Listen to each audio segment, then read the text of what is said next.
Bore da bawb.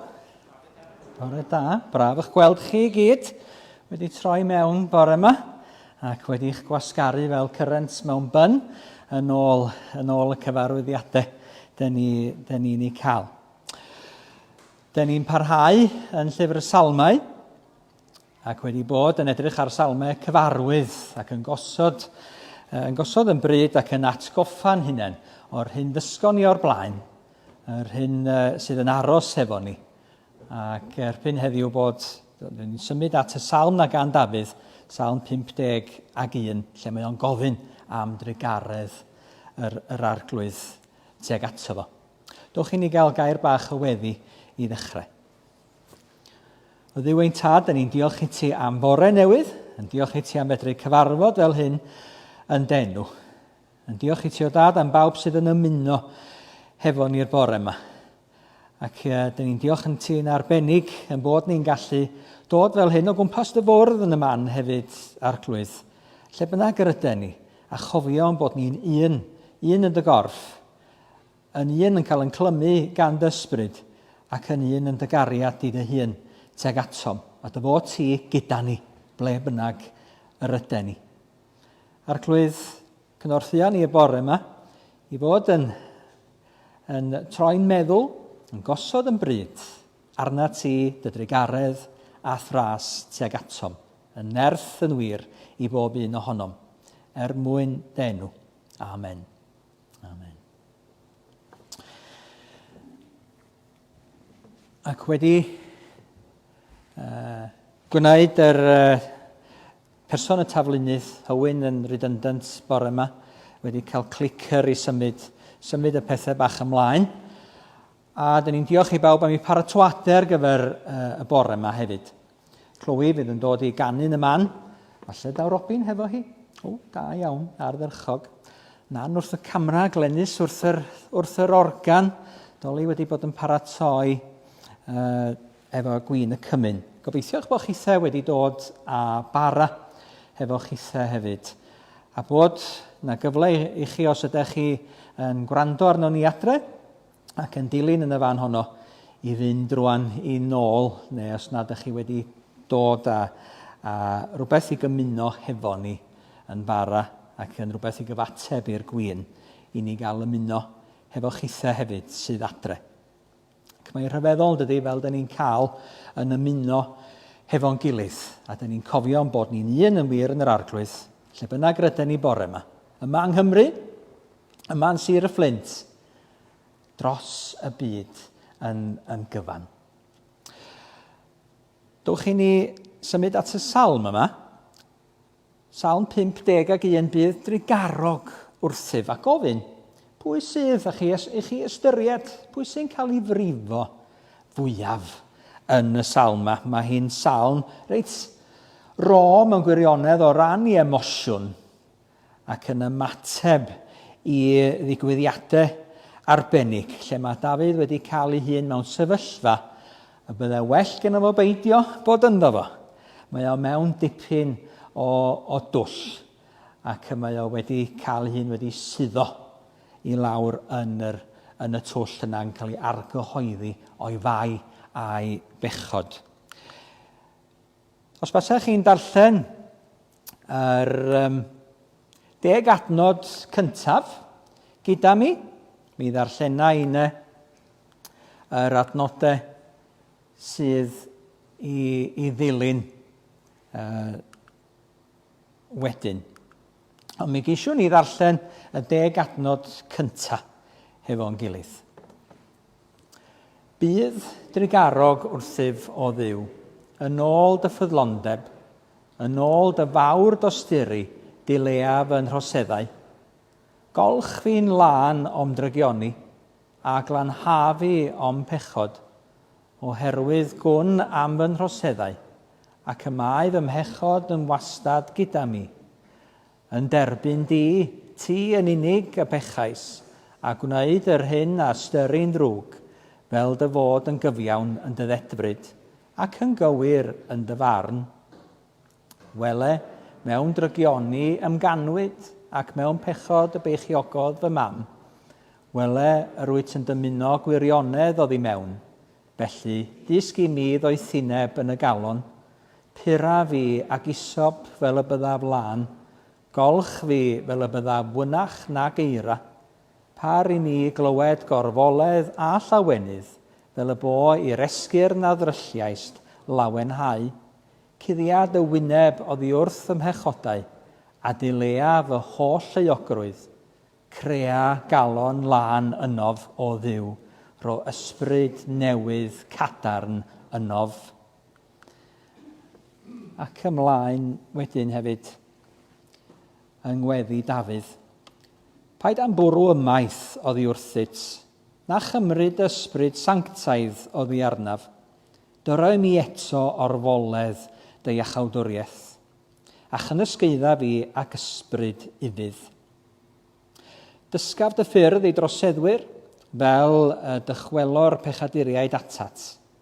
Gwared fi rhag gwaed o ddiw, Duw fy iachawdwriaeth, ac fe gan fy nhafod am dy gyfiawnder. Arglwydd agor fy ngwefusau, a bydd fy ngenau ym mynegu dyfoliant. Oherwydd, nid wyt yn ymyfrydu mewn aberth. Pe dygwn boeth offrwm, ni fyddi tfodlon, a berthau Duw yw ysbryd drylliedig, calon drylliedig a churedig, ni ddirmygu o ddiw. Gwnadd a Ioni i Seion yn dras, adeilada furiau Jerusalem, yna fe ymyfrydu mewn aberthau cywir, poeth offrwm ac aberth llosg, yna fe aberthu'r bystych ar dy allor. A bydded bendith Duw ar y darllen yna, ar gwrando o iair, yn weddi real iawn, yn weddi amrwd lle mae Dafydd yn poeni am ei sefyllfa ac am ei berthynas hefo Duw ac hefo eraill, hyd yn oed hefo Jerusalem ac hefo'r bobl mae o fod yn gyfrifol amdanyn nhw. Ac mae o'n gofyn am gael ei lanhau yn dydy. Mae o'n teimlo fudur. Mae o'n teimlo i'r byw yr hyn sydd wedi digwydd ac hyn mae o wedi ei wneud a bod yn gyfrifol amdano fo. Mi ddydau'r stori wrtho chi wedyn. Di ddim yn stori braf iawn, da chi'n gwybod hi'n siŵr. Stori'r affair na hefo Bathsheba. A'r llofruddiaeth sydd yn digwydd wedi hynny ar ei gwri. Enbyd, ofnadwy o stori. A Dafydd yn y fan yma, ceisio adfer ei hun, dod allan o'r twll yma, a mae wedi cael ei hun i mewn iddo fo. I rwy'n Ponsian dydwch, os beth wyt ti mewn twll, tria ddod mas ohono fe. Fa Dafydd yn sicr yn trio dod allan o'r twll, ond does genno fo ddim byd gallo'n wneud ei hun mwyn dod allan o'r twll yma. Ond mae o'n gwybod am rywun sydd yn mynd i fedru i'w godio i fyny. Felly mi glyw ni emyn cyfarwydd iawn i ni, ynglyn â'r glanhad yna. Wrth i ni, ac mi allwn ni fyfyrio ar y geiriau, wrth i ni glywed yr emyn yn cael ei ganu. Cana fenaid yn y gwaed a gaed ar galfari ydy'r gitgan, ac mi glywaf dyner lais ydy'r emyn. Y gair yna cana. Byd i wneud efo canu, na pheidio canu. Ond i wneud i gyd hefo glanhau a powndio, rai ohonoch chi'n cofio, y powndio na yn digwydd ar ddillad, ar ddill un golchi, stalwm, mwyn i canu nhw yn wynach, mwyn i curo nhw yn wyn. Ac i'w puro nhw fel na yn yr golch yna. Gofyn ar ein heneidiau ni'na hefyd, gael ei canu yn y gwaed sy'n dod ac yn llifo o galfari. Diolch yn fawr i chi'ch dau.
Diolch yn fawr iawn i Robin a Chloe, mae'n braf. Yn gobeithio bod chi'n dal i ganu, felly, yn y car, yn y bath, yn y siawer, yn yr ardd, canu i chi eich hun, canu hefo CDs fel arall, achos mi fydd hi'n sobor o beth os da ni wedi anghofio, neu wedi mynd allan o arfer o ganu, erbyn i ni gael canu yn ôl hefo'n gilydd. Ond y canu gwahanol yna, y canu fenait yn y gwaed, y glanhad sydd yn digwydd i'n tu mewn i gyd, galon newydd, yn ysbryd newydd yno ni, wrth gael yn glanhau gan yr arglwydd Iesu ei hun. Rwan te cystal i ni gael chydig o gohyddiadau rwan mewn gwirionedd.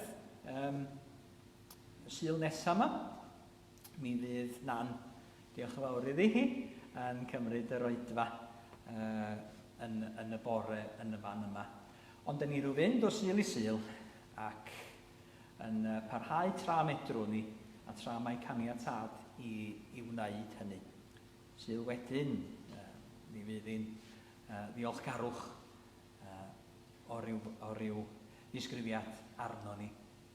Heno mae'n gyfarfod Zoom ar y we chi ymuno yno fo dros y fideo, dros y cyfrwng Zoom neu dros y ffôn hefyd.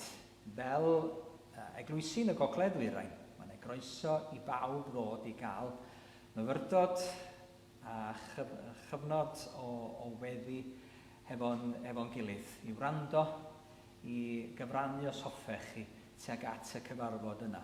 Ond yn dda, dwi'n sobor o falch bod ni'n gallu ymuno hefo'n gilydd ar nos Sul hefyd. Dyn ni wedi colli nos Sul yma, ond dyn ni'n gallu rhannu nos Sul rwan hefo eraill yn yr ardal yn ogystal a llawer iawn ohonyn nhw. Eglwysi heb fod wedi agor a fawr o ddarpariaeth ar eu cyfer nhw, ond gobeithio medra nhw ymuno fel ninne yn yr cyfarfod yma. Iawn, gwyliwch allan am yr e-bostiau a'r cyhoeddiadau fel arall ac ar y grŵp Facebook yn ogystal. Ac mi symudwn ni at y Salm yma. Salm o edifeirwch. Mae yna lot i'w gymryd i mewn yn y Salm yn gyfan. Darllenwch chi ar ôl i chi fynd adre. Na i ddim ond cyffwrdd ar ambell i beth bach allweddol yn y Salm yn yr amser yma sydd gennon ni y bore yma. Edifeirwch. Beth ydy edifeirwch? Ond troi yn ôl i'r cyfeiriad y daethon ni ohono fo. Newid y meddyliau a'n calonau yn llwyr. Gwneud U-turn fel y wraig honno ers talwm. Nawn ni'n sôn mi henwi, oedd ddim am droi medde hi o gwbl, ddim am edifarhau. Mae hyd yn oed Duw yn edifarhau medde'r Hen Testament. Yn edifarhau am yr hyn mae o wedi neu'n bwriadu i wneud yn newid i feddwl. Gymaint mwy y dylen ni'n edifarhau hefyd. Newid yn ffyrdd, newid yn calon, newid yn meddwl a chael adnewyddyn meddwl yn ogystal. Mae Dafydd yn y fan yma yn cael ei alw i edifeirwch. Mae'n cael ei hun mewn twll, felly lle mae o i fod i ddechrau. Be mae o i ddechrau wneud? Mae o wedi digio pobl. Mae o wedi cael ei ganfod. Mae Nathan y proffwyd wedi dweud wrtho fo, drwy ddeud adrodd stori fach, a'r stori yna wedi wargo choeddio. Stori am ddyn ddyn tlawd oedd efo un oen bach ac yn gofalu am yr oen bach yna. A'r hanes i'w gael yn ail lyfr Samuel penod 15, dwi'n meddwl. Ac mae Dafydd yn cael ei argyhoeddi wrth glywed bod na ffarmwr mawr wedi cymryd yr oen bach. Bod ganddo fo wyn lawer ei hun, wedi cymryd oen bach y dyn tlawd ac wedi defnyddio hwnnw iddo fo ei hun. I lladd yr oen hwnnw. Dafydd yn teimlo'n arw. Mae Dafydd yn clywed mai fo ac yn gwybod mai amdano fo y mae'r stori yna yn sôn, ac am yr hyn mae o wedi wneud, yn cymryd Bethsheba, gwraig Uria, yn trefnu wedyn i gael gwared ar ei gŵr hi wrth i osod o ar flaen y frwydr. Ac yma yna filwyr eraill a swyddogion wedi bod ynglyn â'r twyll neu'r cynllwyn yna. Mae o wedi i'w ffindio allan. Mae bobl yn mynd i ffindio allan. Be mae o'n mynd i wneud? Ydy o'n mynd i ddechrau trwy ymddiheuro? Ydy o'n mynd i ddechrau trwy wneud iawn am yr hyn mae o wedi wneud? Ydy o'n mynd i dalu pobl fel yr hen gyfreithiau Cymraeg felly? Lle roedd rhaid, os ydych chi'n gwneud rhywbeth o'i le, oeddech chi'n gwneud iawn ac yn talu bobl yn ôl fel oedden nhw'n perthyn i'r sawl oedd wedi cael ei dramgwyddo. Nes o'n rhywun wedi wlad, oeddech chi'n talu i'r teulu i gyd yn ôl hyd at y nawfed ach. Di o'n mynd i wneud hynny? Be di'r peth cyntaf mae o'n mynd i wneud? Mewn gwirionedd, y cwestiwn ddylen ni ofyn ydy pwy mae Dafydd wedi frifo fwyaf. Mae Uria wedi i'w lofruddio. Mae deulu wedi colli mab a brawd, gŵr. Hefyd, ond mae Dafydd wedi cymryd ei wraig o, Bethsheba, wedi brifo hithe. Mae wedi frifo fo'i hun, a wneud drwg iddo fo'i hun, a mae wedi wneud drwg i'r bobl a mae o'n frenin arnyn nhw yn ogystal. Pwy? Ond pwy? A mae o wedi i frifo a'i effeithio fwyaf. Ac yn y fan yna mae Dafydd yn dechrau mewn gwirionedd. Mae o'n dechrau hefo'r un mae o wedi frifo fwyaf. A mae o'n gofyn am faddeuant Duw. Yn derbyn di y pechais ac y gwneithym y drwg hwn, medda fo. Ac y mae o'n gofyn am dreigaredd Duw tuag ato fo. Mae o mewn edifeirwch yn gofyn i Duw dreigarhau wrtho fo. Mi ddaw popeth arall, mae hi'n waith mawr ymddiheuro a gwneud iawn a gofyn am faddeuant, ond mae o'n dechrau hefo Duw ei hun, oherwydd yn erbyn Duw ei hun y mae o wedi pechu a gwneud y bai yma. A dyn ni'n dod at da chi wedi clywed y gair yna o'r blaen. Lawer ohono ni ddim yn licio clywed y gair yna. Wedi pechu. Wedi gwneud drwg. Beth ydi o? Beth ydi o? Lle mae o'n dod? Pam bod o'r rhan o'n byd ni? Pam bod ni gymaint ohono fo? A dyn ni'n gorfod mynd yn dydyn yn ôl i'r cochwyn cyntaf un ac yn ôl i'r hanes fel mae'r Beibl yn ei roed o. Yr ardd berffaith yna gadda ac efa yn yr ardd yna. A dyn ni'n dod ar ei traws nhwthe mewn byd diniwed, mewn byd di-bechod, mewn byd o ufuddod llwyr i Dduw, lle nad oes na ddim byd yn dod rhyngthyn nhw a'i perthynas hefo Duw. Ac yma nhw, yn y fan honno, yn dewis credu celwydd am Dduw, ac yn dewis credu rhywbeth sydd ddim yn wir am Dduw, ac yn dewis anufuddhau i Dduw. Oni dalle Duw fod wedi ei cadw nhw rhag hynny. Oni dalle fod wedi ei rhwystro nhw rhag cymryd y ffrwyth yna. Oni dalle fod wedi cadw Dafydd rhag gwneud y drwg yma. Rhag dod ar drwg yma ar ei ben ei hun, rhag cael ei hun yn y twll yma. Dichon, fel maen nhw'n dweud, mae'n siŵr, gallai Duw fod wedi gwneud hynny. Ond wedyn does e ddim rhyddid gennon ni os ydy Duw yn cadw ni rhag bob peth. A does gennon ni ddim cyfle wedyn i ddod yn ôl at Dduw hefyd. Ac y mae, er bod yn beien ni'n gwahanu'r rhyngom ni a Duw, mae o'n gyfle hefyd i ni ddychwelyd at Dduw, i ni edifarhau ac i ni geisio fo fwy fyth ac i lawenhau fwy fyth yn ei ras ef. Felly, dyn ni'n gweld mai phechod ydy rhywbeth sy'n cael ei wneud yn erbyn Duw. Dyn ni'n pechu'n erbyn yn gilydd, a dyn ni'n gallu wneud yn fychan o bechod hefyd wrth i ni ddeud y gair o bechod. O bechod. Dyna dyn ni'n ei ddeud fel Cymru.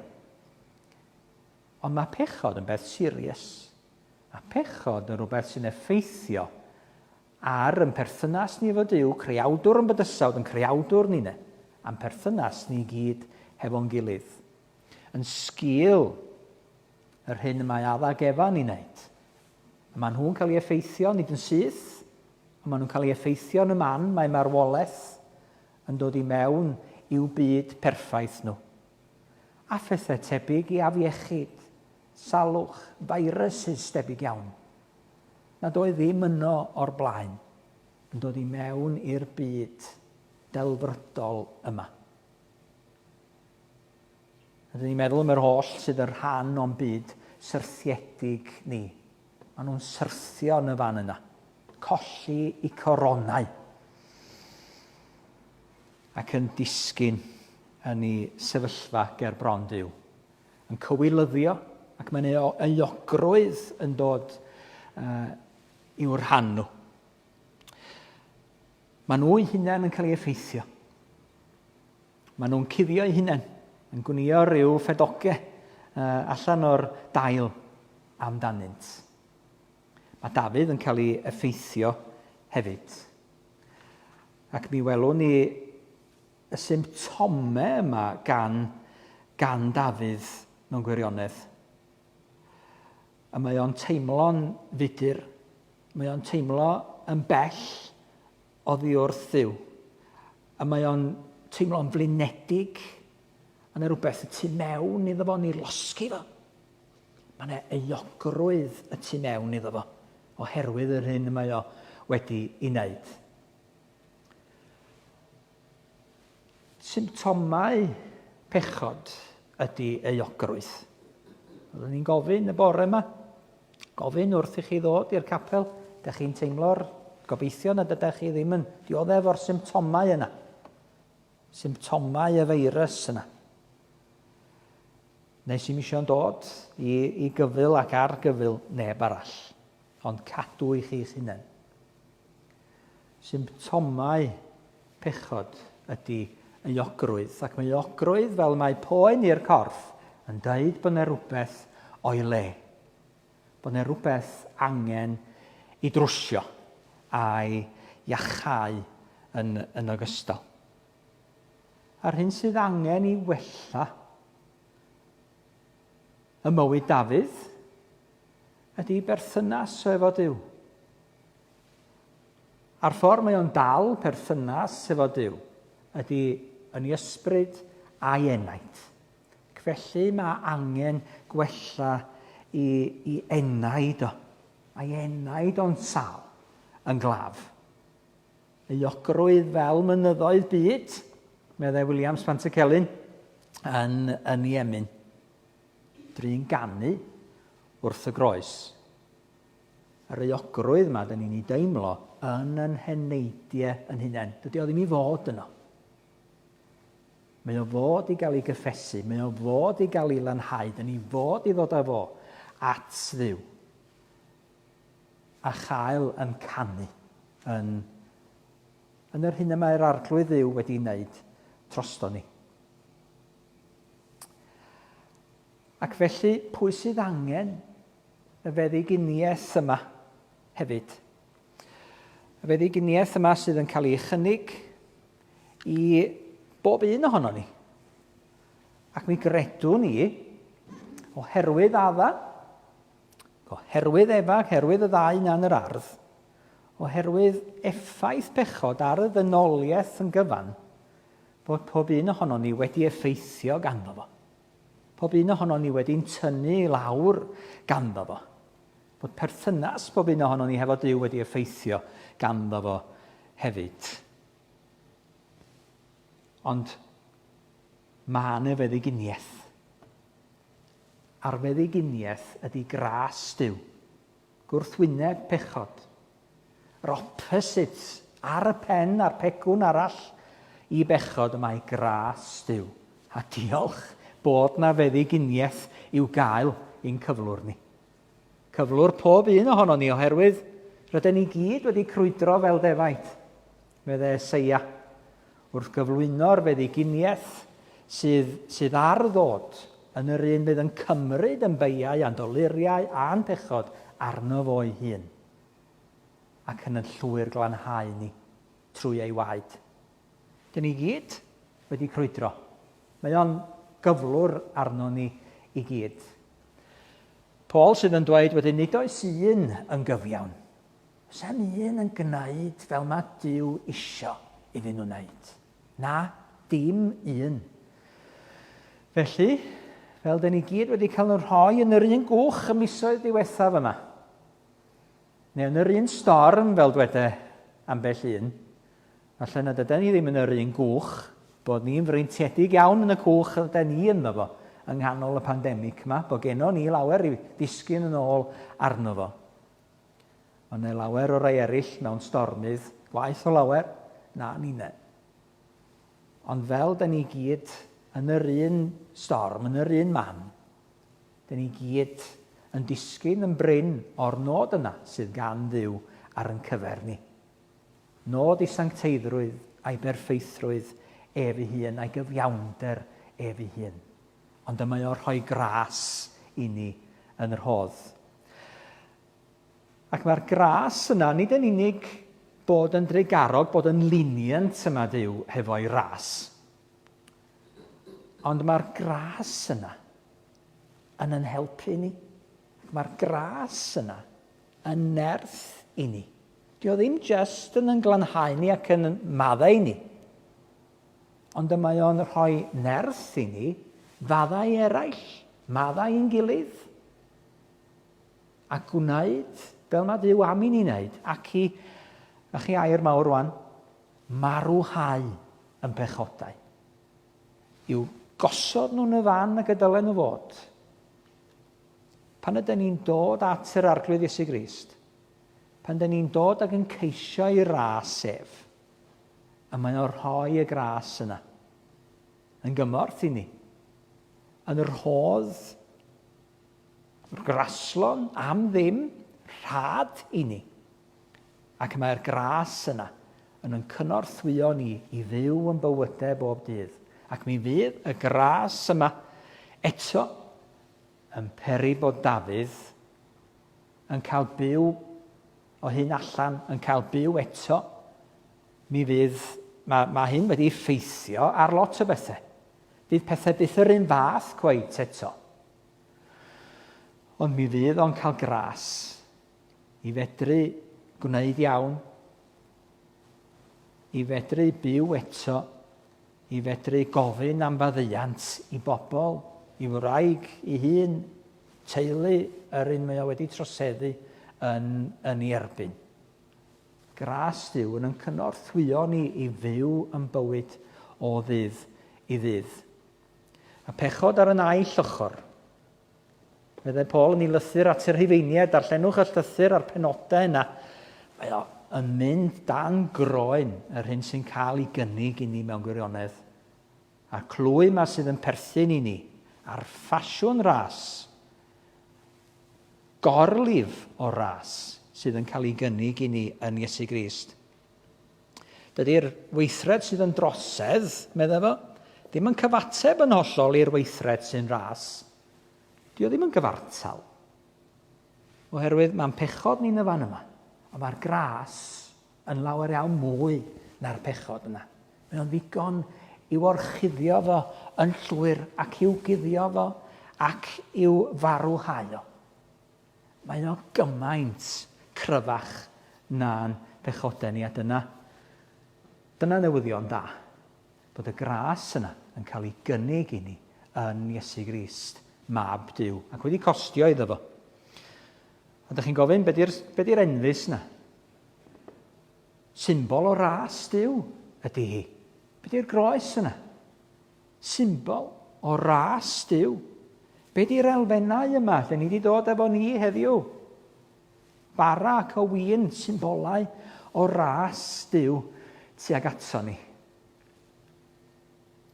Mae'r enfys, diolch am hynny ac fel sylwodd rhywun rhyw dro, mae hi yn fwa sydd yn codi o'r ddaear. Peta hi'n fwa yn cael ei thynnu, lle faser saeth yn mynd.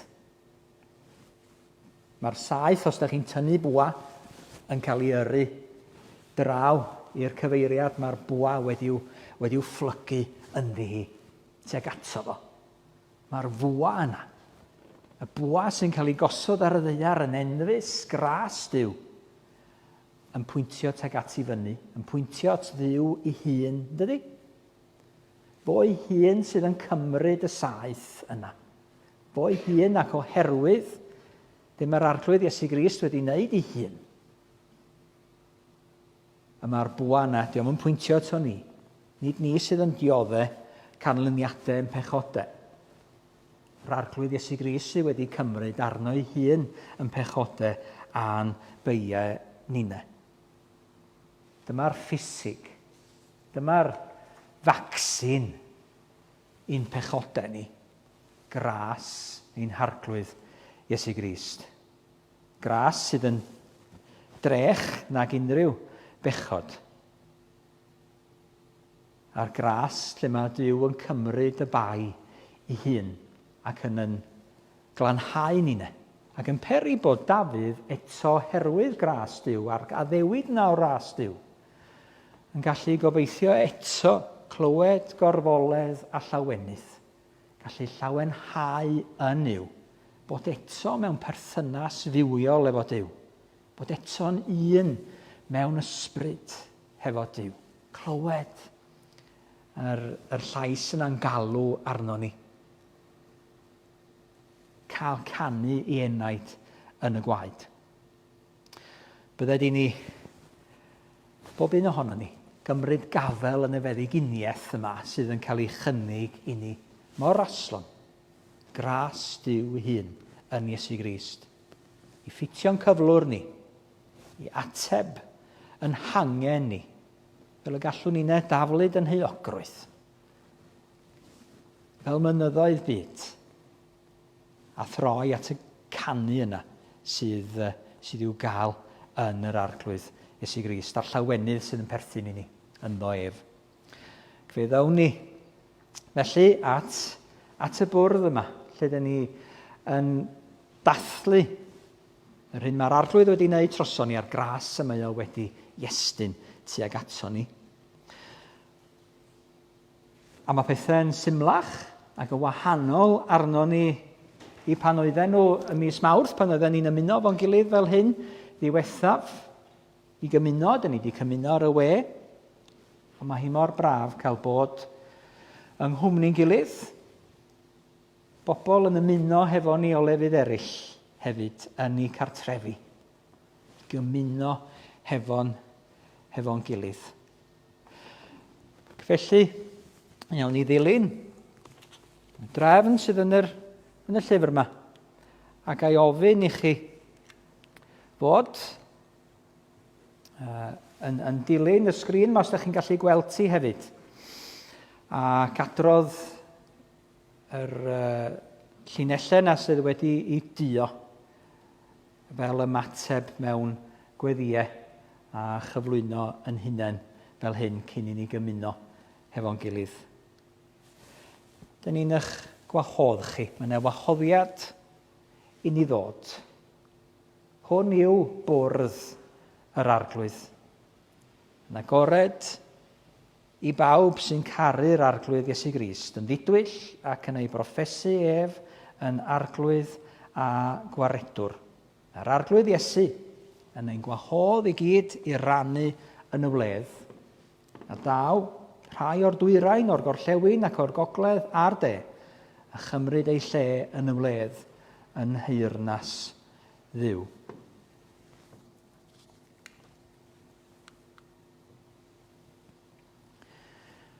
Fe glyw ni eiriau sefydlu'r swper graslon yma, fel yr hoddwyd nhw i'r apostol Paul.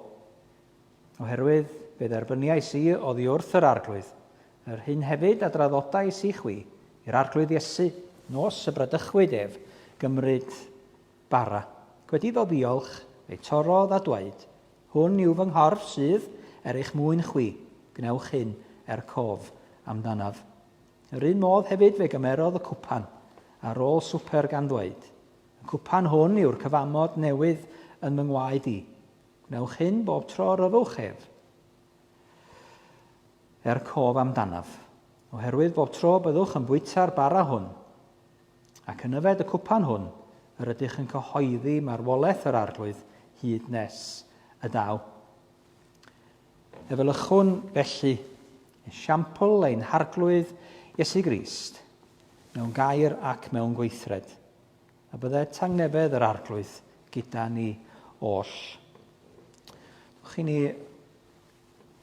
bod yn diolch am yr elfennau yma sydd o'ch blaen chi.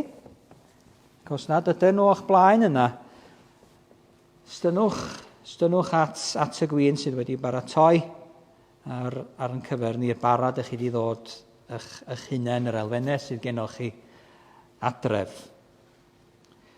Ac mi rown ni ddiolch amdanyn nhw. Gweddiwn. Yma'r arglwydd yma. Yma ei ysbryd gyda ni. Dyrchafwn ein calonnau. Rydym yn ei dyrchafu at yr arglwydd. Gadewch i ni ddiolch i'r arglwydd ein Duw. Iawn yw'r rhoi iddo ein diolch a'n clod. O Dduw ein tad, dyn ni'n diolch i ti am yr hyn sydd yn iechyd ac yn feddyginiaeth i ni yn dy ras di dy hun. A dyn ni'n cyflwyno'n hunain i chdi arglwydd ac yn gofyn i ti am dy drigaredd dy hun teg atom. Y trigaredd yna ddangoswyd i ni yn Iesu Grist dy fab. Yn dod i'n byd, yn paratoi i ddod i'n byd. Cynllunio'r byd yna'n gwybod y bydde angen iddo ddod. Mwyn yn codi ni fyny o'r pydew yna. A byddem ni yn cael yn hunain ynddo. Cyrhoi ni gochwyn newydd trwy ei farwolaeth ef, trwy ras ef teg atom ar y groes, trwy'r cyfnewidiad rhyfeddol yna sydd yn digwydd ar groes yn harglwydd Iesu Grist, yn beiau ni a'i gyfiawnder ef. Gymaint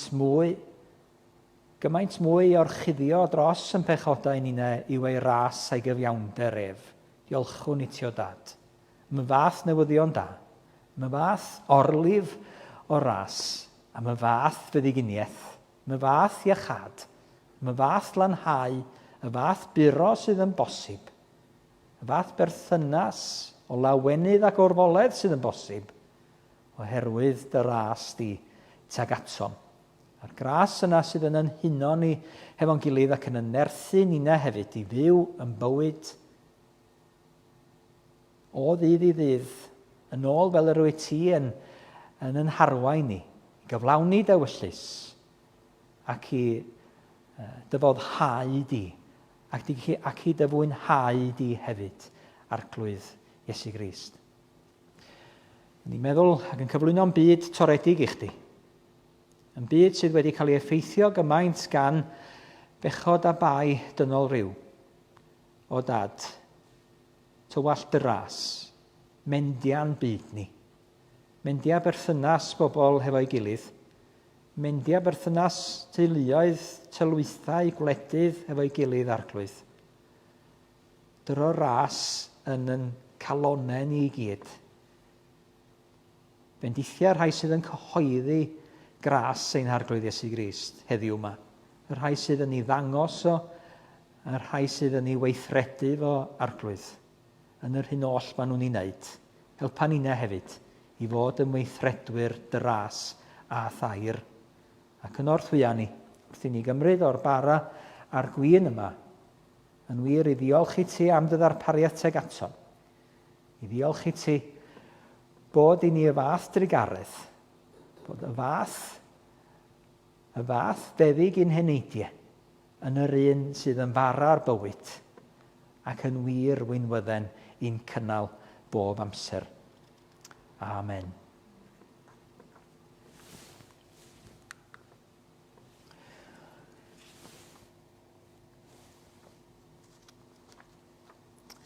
Felly, mewn i fuddod i orchymyn yn harglwydd Iesu Grist ac cof amdano.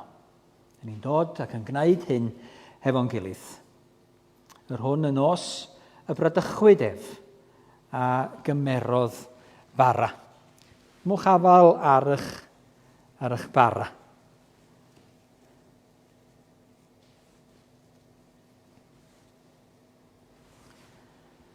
Cyfyd wedwn ni hefo'n gilydd felly, gan ofyn i'r arglwydd Iesu oen Duw, trigarha wrthym. Trigarha wrthym. Iesu sy'n dwyn ein pechodau, trigarha wrthym. Iesu a chawdwr y byd, rhoi i ni dangnefedd.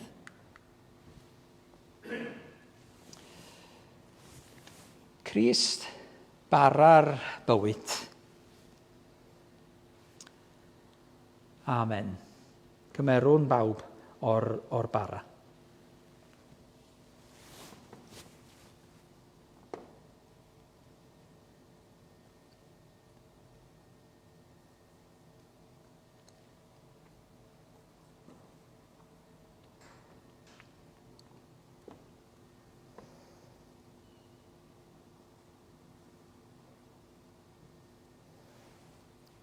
Gan yr un modd fe gymerodd y cwpan ar ôl swper, gan ddweud y cwpan hwn yw'r cyfamod newydd ym ngwaed i. Newch hyn bob tro rybwch ef cof amdanaf. Crist y wir wynwydden. Amen. Yfwn bawb o'r cwpan.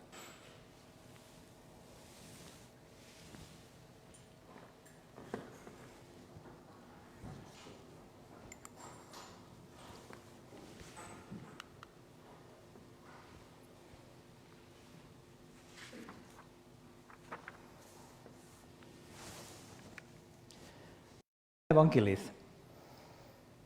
Bawb ymuno hefo ni lle bynnag yma nhw i weddio'r weddi yma i gloi. Ein tad, diolchwn i ti am y fraint o gael dod at dy fwrdd, i edrych mewn rhyfeddod ar y gwaith y gyflawnodd ein gwaredwr trosom, trwy ei farwolaeth ar y groes, trwyddo ef o ffrymwn i ti ein hunain, ein heneidiau a'n cyrff, i fod yn aberth byw, sanctaidd a derbyniol gen i ti. Cadw ni o fewn cymdeithas ei gorff yr eglwys, a danfon ni oddi yma yng ngrym ysbryd, i fyw ac i weithio clod a gogoniant i ti. Amen. Ewch mewn tangnefedd i garu a gwasanaethu'r arglwydd, a bendith Duw holl alluog, Tad, Mab ac Ysbryd Glân, a fo arnoch i gyd, ac a drigo gyda chwi yn wastad. Amen.